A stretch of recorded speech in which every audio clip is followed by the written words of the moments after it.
అందరికీ నమస్కారం. ఈరోజు శ్రీమద్ భగవద్గీతలోని ప్రథమాధ్యాయమైన అర్జున విషాద యోగంలోని 31వ శ్లోకము. నిమిత్తాని చ పశ్యామి విపరీతాని కేశవ నచ శ్రేయోను పశ్యామి హత్వా స్వజనమాహవే. భావం: ఓ కేశి, రాక్షసుణ్ణి చంపిన కేశవ, ఈ రణరంగంలో నాకు అన్ని అపశకునములే కనిపిస్తున్నవి. నా సొంత బంధుమిత్రులను చంపినాక నాకు ఏ లాభం దక్కుతుంది? 32వ శ్లోకము.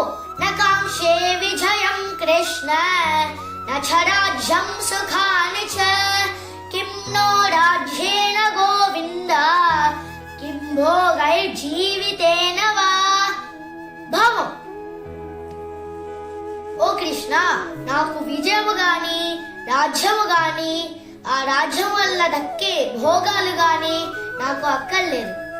గోవింద, నాకు రాజ్యము గాని రాజభోగాలు గాని ఆ జీవితం వలన గాని ఏ ప్రయోజనం దక్కుతుంది? 33వ శ్లోకము. ఏషామర్థే కాంక్షితం నో రాజ్యం భోగాః సుఖాని చ నైమేవ స్థితా యుద్ధే ప్రాణాం త్యక్త్వా ధనాని చ. భావం: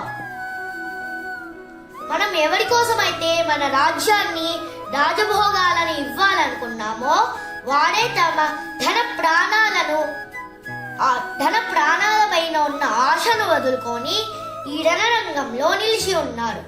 ఓం శ్రీకృష్ణ పరమాత్మనే నమః.